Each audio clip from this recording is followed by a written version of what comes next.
ಬಜರಂಗ್ ದಳದವರಾಗಿರಬಹುದು ಕಾಂಗ್ರೆಸ್ ಕಾರ್ಯಕರ್ತರ ನಡುವೆ ನಡೀತಾ ಇರುವಂತ ಈ ಒಂದು ಜಟಾಪಟಿ ಇದೆಯಲ್ಲ ಸಿಕ್ಕಾಪಟ್ಟೆ ಹೈಲೈಟ್ ಆಗ್ತಾ ಇದೆ. ಕೈ ಮುಖಂಡನ ಕೊಲೆ ಬಳಿಕ ಸುಂಕರಾಯಪಟ್ಟಣ ಸಂಪೂರ್ಣವಾಗಿ ಕಾಂಗ್ರೆಸ್ ಕಾರ್ಯಕರ್ತರು ಒಂದಿಷ್ಟು ಬಂದ್ಗೆ ಸಿದ್ಧತೆಯನ್ನ ಕೂಡ ಮಾಡಿಕೊಂಡಿದ್ದಾರೆ. ಸಕರಾಯಪಟ್ಟಣ ಬಜರಂಗ್ ದಳದ ಗುಂಪಿನಿಂದ ಕಾಂಗ್ರೆಸ್ ಕಾರ್ಯಕರ್ತ ಗಣೇಶ್ ಗೌಡ ಅವನ್ನ ಹತ್ಯೆ ಮಾಡಲಾಗಿದೆ ಅನ್ನುವಂಥದ್ದು. ಈ ಪ್ರಕರಣಕ್ಕೆ ಸಂಬಂಧಪಟ್ಟಂತೆ ಜಿಲ್ಲೆಯಲ್ಲಿ ಭಾರಿ ಆಕ್ರೋಶವನ್ನ ವ್ಯಕ್ತವಾಗ್ತಾ ಇದೆ. ಕಡೂರು ತಾಲೂಕಿನ ಸಕರಾಯಪಟ್ಟಣದಲ್ಲಿ ತಡರಾತ್ರಿ ನಡೆದಂತ ಒಂದು ಮಾರಾಮಾರಿ ಕಂಡು ಜನರು ಕೂಡ ಬೆಚ್ಚಿ ಬಿದ್ದಿದ್ದಾರೆ. ಕೊಲೆಯಾದಂತ ಗಣೇಶ್ ಗೌಡ ಗ್ರಾಮ ಪಂಚಾಯತಿ ಸದಸ್ಯ ಕೂಡ ಆಗಿದ್ದ ಅನ್ನುವಂಥದ್ದು. ದತ್ತಾ ಜಯಂತಿ ಬ್ಯಾನರ್ ತೆರವು ಮಾಡುವಂತ ವಿಚಾರಕ್ಕೆ ಸಂಬಂಧಪಟ್ಟಂತೆ ಶುರುವಾದಂತ ಈ ಗಲಾಟೆ ಇದೆಯಲ್ಲ ಒಂದು ಕೊಲೆಯಲ್ಲಿ ಅಂತ್ಯಗೊಂಡಿದೆ ಅಂತಾನೆ ಹೇಳ್ಬೋದು.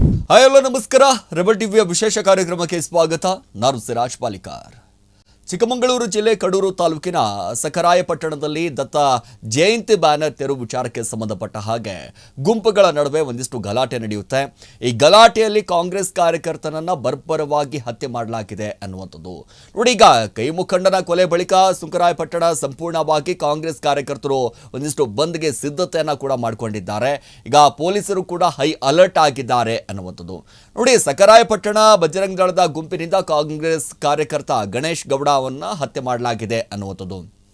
ಈ ಪ್ರಕರಣಕ್ಕೆ ಸಂಬಂಧಪಟ್ಟಂತೆ ಜಿಲ್ಲೆಯಲ್ಲಿ ಭಾರಿ ಆಕ್ರೋಶವನ್ನ ವ್ಯಕ್ತವಾಗ್ತಾ ಇದೆ. ಸಕರಾಯಪಟ್ಟಣ ಬಂದ್ ಮಾಡಿಸಲು ಕಾಂಗ್ರೆಸ್ ಕಾರ್ಯಕರ್ತರು ಕೂಡ ಎಲ್ಲವೂ ಕೂಡ ಸಿದ್ಧತೆಯನ್ನ ಮಾಡಿಕೊಂಡಿದ್ದಾರೆ. ನೋಡಿ, ಸಕರಾಯಪಟ್ಟಣ ಬ್ಲಾಕ್ ಕಾಂಗ್ರೆಸ್ ಯೂತ್ ಕಾಂಗ್ರೆಸ್ ನೇತೃತ್ವದಲ್ಲಿ ಒಂದಿಷ್ಟು ಬಂದ್ಗೆ ಕರೆ ಕೂಡ ನೀಡಲಾಗಿದೆ. ಇನ್ನು ಸಕರಾಯಪಟ್ಟಣದ ಬಸ್ ನಿಲ್ದಾಣದ ಬಳಿ ಕಾಂಗ್ರೆಸ್ ಕಾರ್ಯಕರ್ತರು ಒಂದಿಷ್ಟು ಜಮಾಗೊಂಡಿದ್ದಾರೆ. ಬಿಗುವಿನ ವಾತಾವರಣವು ಕೂಡ ಅಲ್ಲಿ ನಿರ್ಮಾಣ ಆಗಿದೆ. ಕಡೂರು ತಾಲೂಕಿನ ಸಕರಾಯಪಟ್ಟಣದಲ್ಲಿ ತಡರಾತ್ರಿ ನಡೆದಂತ ಒಂದು ಮಾರಾಮಾರಿ ಕಂಡು ಜನರು ಕೂಡ ಬೆಚ್ಚಿ ಬಿದ್ದಿದ್ದಾರೆ. ಅರೆ, ಏನಾಯ್ತು ಇದು, ಈ ರೀತಿಯಾಗಿ ಯಾಕಾಯಿತು ಅನ್ನುವಂಥ ಲೆಕ್ಕಾಚಾರದಲ್ಲೂ ಕೂಡ ಇನ್ನೂ ಯೋಚನೆ ಮಾಡ್ತಾ ಇದ್ದಾರೆ. ನೋಡಿ, ಕೊಲೆಯಾದಂಥ ಗಣೇಶ್ ಗೌಡ ಗ್ರಾಮ ಪಂಚಾಯತಿ ಸದಸ್ಯ ಕೂಡ ಆಗಿದ್ದ ಅನ್ನುವಂಥದ್ದು. ಈಗ ಪೊಲೀಸರು ಯಾವ ರೀತಿಯಾಗಿ ಹೈ ಅಲರ್ಟ್ ಆಗಿದ್ದಾರೆ ಅಂತ ಒಂದು ಕಡೆ ಗಮನಿಸ್ತಾ ಹೋದರೆ, ಕಾಂಗ್ರೆಸ್ ಯೂತ್ ಆಗಿರುವಂಥ ಕಾಂಗ್ರೆಸ್ನ ಸಕರಾಯಪಟ್ಟಣದ ಬಂದ್ ಕರೆ ನೀಡಿದಂಥ ಸಂದರ್ಭದಲ್ಲಿ ಪೊಲೀಸ್ ಅಧಿಕಾರಿಗಳು ಕೂಡ ಹೈ ಅಲರ್ಟ್ ಆಗಿದ್ದಾರೆ. ಯಾಕೆಂದರೆ ಯಾವುದೇ ರೀತಿಯಾದಂಥ ಅಹಿತಕರ ಘಟನೆ ಆಗಬಾರದು. ಸೊ ಈಗ ಕೊಲೆ ನಡೆದಂಥ ಸಂದರ್ಭದಲ್ಲಿ ಒಂದು ಕಡೆ ಬಜರಂಗ್ ದಳದವರಾಗಿರ್ಬೋದು ಕಾಂಗ್ರೆಸ್ ಕಾರ್ಯಕರ್ತರ ನಡುವೆ ನಡೀತಾ ಇರುವಂಥ ಈ ಒಂದು ಜಟಾಪಟಿ ಇದೆಯಲ್ಲ ಸಿಕ್ಕಾಪಟ್ಟೆ ಹೈಲೈಟ್ ಆಗ್ತಾ ಇದೆ. ಪ್ರಮುಖವಾಗಿ ಈಗ ಅಲ್ಲಿ ಒಂದು ಕಡೆ ಗಮನಿಸ್ತಾ ಹೋದರೆ ಗಣೇಶ್ ಗೌಡರನ್ನ ಕಳೆದುಕೊಂಡಂಥ ಕಾರ್ಯಕರ್ತರು ಕೂಡ ಒಂದಿಷ್ಟು ರೊಚ್ಚಿಗೆದ್ದು ಬಿಟ್ಟಿದ್ದಾರೆ. ಕುಟುಂಬವು ಕೂಡ ಒಂದು ಕಡೆ ಆಕ್ರೋಶವನ್ನು ವ್ಯಕ್ತಪಡಿಸ್ತಾ ಇರುವಂಥದ್ದು. ಸ್ಥಳದಲ್ಲೇ ಅನೇಕ ಪೊಲೀಸ್ ಹಿರಿಯ ಅಧಿಕಾರಿಗಳು ಕೂಡ ಬೀಡನ್ನು ಬಿಟ್ಟಿದ್ದಾರೆ.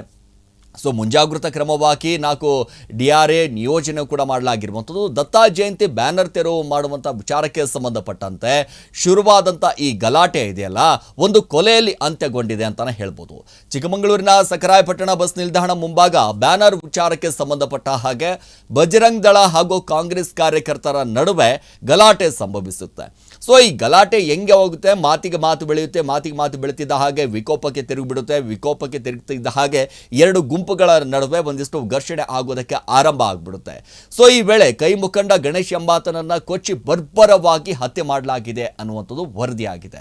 ಸೊ ಈಗ ಕಾಂಗ್ರೆಸ್ ಮುಖಂಡನ ಬರ್ಬರ ಹತ್ಯೆ ಇದೆಯಲ್ಲ, ಸೊ ಈಗ ದತ್ತಾ ಜಯಂತಿ ಮುಗಿದ ಬೆನ್ನಲ್ಲೇ ಬ್ಯಾನರ್ ತೆರವು ಮಾಡಲು ಒಂದಿಷ್ಟು ಗಣೇಶ್ ಮತ್ತು ಸಂಜಯ್ ಟೀಮ್ ಒಂದ್ ಕಡೆ ನಡುವೆ ಪರಸ್ಪರ ಗಲಾಟೆ ನಡೆದಿದೆ ಅಂತ ಹೇಳಲಾಗ್ತಾ ಇದೆ. ದತ್ತಾ ಜಯಂತಿ ಮುಗಿಯುತ್ತೆ. ದತ್ತಾ ಜಯಂತಿ ಮುಗಿದ ಬೆನ್ನಲ್ಲೇ ಒಂದಿಷ್ಟು ಬ್ಯಾನರ್ಗಳನ್ನು ಹಾಕಿರ್ತಾರೆ. ಸೊ ಯಾವಾಗ ಈ ದತ್ತಾ ಜಯಂತಿಗೆ ವಿಚಾರಕ್ಕೆ ಸಂಬಂಧಪಟ್ಟ ಹಾಗೆ ಸಾಕಷ್ಟು ಮುಖಂಡರಾಗಿರ್ಬೋದು, ಕಾರ್ಯಕರ್ತರಾಗಿರ್ಬೋದು, ಅಲ್ಲಿರುವಂಥ ಯುವಕರಾಗಿರ್ಬೋದು, ಎಲ್ಲರೂ ಕೂಡ ಬ್ಯಾನರ್ ಹಾಕಿರ್ತಾರೆ. ಸೊ ಬ್ಯಾನರ್ ಹಾಕಿದಂಥ ಸಂದರ್ಭದಲ್ಲಿ ದತ್ತಾ ಜಯಂತಿ ಮುಗಿಯುತ್ತೆ. ಮುಗಿದ ಬೆನ್ನಲ್ಲೇ ಸೊ ಬ್ಯಾನರ್ ತೆರವು ಮಾಡಬೇಕು ಅಂತ ಗಣೇಶ್ ಮತ್ತು ಸಂಜಯ್ ಟೀಮ್ ನಡುವೆ ಒಂದಿಷ್ಟು ಪರಸ್ಪರ ಗಲಾಟೆ ನಡೆದು ಹೋಗ್ಬಿಡುತ್ತೆ ಅನ್ನುವಂಥ ಮಾತು. ಸೊ ಈ ವೇಳೆ ಬಜರಂಗ್ ದಳದ ಕಾರ್ಯಕರ್ತ ಸಂಜಯ್ ಹಾಗೆ ಮಿಥುನ್ ಎಂಬುವರು ಕಾಂಗ್ರೆಸ್ನ ಗ್ರಾಮ ಪಂಚಾಯಿತಿ ಸದಸ್ಯ ಗಣೇಶ್ ಗೌಡ ಮೇಲೆ ಮಚ್ಚಿನಿಂದ ಹಲ್ಲೆ ಮಾಡಿದ್ದಾರೆ ಅನ್ನುವಂಥದ್ದು, ದಾಳಿ ಮಾಡಿದ್ದಾರೆ ಅನ್ನುವಂಥದ್ದು ತಿಳಿದು ಬಂದಿದೆ.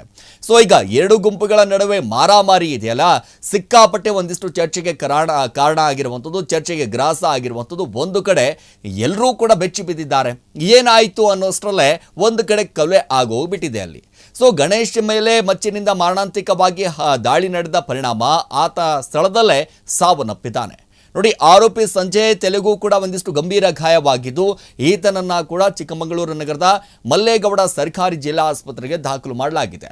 ಮತ್ತೋರ್ವ ಆರೋಪಿ ಮಿಥುನ್ ಎಸ್ಕೇಪ್ ಆಗಿದ್ದಾನೆ ಅಂತ ಒಂದು ಕಡೆ ತಿಳಿದು ಬಂದಿದೆ.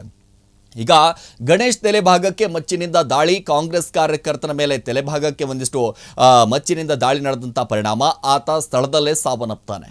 ಆತನ ಮೃತದೇಹವನ್ನ ಮಲ್ಲೇಗೌಡ ಸರ್ಕಾರಿ ಆಸ್ಪತ್ರೆಗೆ ರವಾನೆ ಕೂಡ ಮಾಡಲಾಗಿದೆ.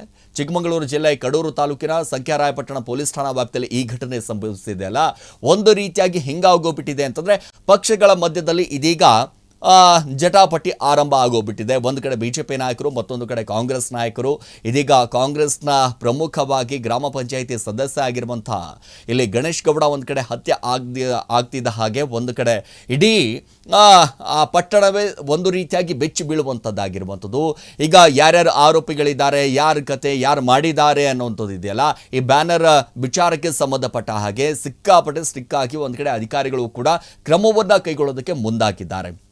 ಸೊ ಈಗಾಗಲೇ ಚಿಕ್ಕಮಗಳೂರು ಜಿಲ್ಲೆ ಕಡೂರು ತಾಲೂಕಿನ ಸಂಕರಾಯಪಟ್ಟಣ ಪೊಲೀಸ್ ಠಾಣಾ ವ್ಯಾಪ್ತಿಯಲ್ಲಿ ನಡೆದಿರುವಂಥ ಘಟನೆ ಇದು ಸಾಕಷ್ಟು ಬೇರೆ ರೀತಿಯಾದಂಥ ತಿರುವನ್ನು ಪಡೆದುಕೊಳ್ತಾ ಇರುವಂಥದ್ದು, ರಾಜಕೀಯವಾಗಿ ಒಂದಿಷ್ಟು ತಿರುವನ್ನು ಪಡೆದುಕೊಳ್ತಾ ಇರುವಂಥದ್ದು. ಈಗಾಗಲೇ ಈಗ ಏನು ಗಾಯ ಆಗಿರುವಂಥ ಒಂದಿಷ್ಟು ಬಜರಂಗ ದಳದವರ ಕಾರ್ಯಕರ್ತರಾಗಿರ್ಬೋದು ಅಥವಾ ಈ ಸಂಜಯ್ ಆಗಿರ್ಬೋದು, ಒಂದು ಕಡೆ ಮಿಥುನ್ ಆಗಿರ್ಬೋದು. ಈಗ ಮಿಥುನ್ ಒಂದು ಕಡೆ ಎಸ್ಕೇಪ್ ಆಗಿದ್ದಾನೆ ಅನ್ನುವಂಥ ಮಾಹಿತಿ ಇದೆ. ಸೊ ಎಲ್ಲವೂ ಕೂಡ ಮಾಹಿತಿಗಳನ್ನು ಆಧರಿಸಿ ಪೊಲೀಸ್ ಅಧಿಕಾರಿಗಳು ಕೂಡ ಕ್ರಮವನ್ನು ಕೈಗೊಳ್ಳೋದಕ್ಕೆ ಮುಂದಾಗಿದ್ದಾರೆ. ಹಾಗಾದರೆ ಏನಾಗುತ್ತೆ ಏನನ್ನು ಕಾದು ನೋಡಬೇಕಾಗಿದೆ. ಎಸ್, ಇದಾಗಿತ್ತು ಇವತ್ತಿನ ವಿಶೇಷ. ನಿರಂತರ ಸುದ್ದಿಗಾಗಿ ನೋಡ್ತಾ ಇರಿ ರೆಬೆಲ್ ಟಿವಿ.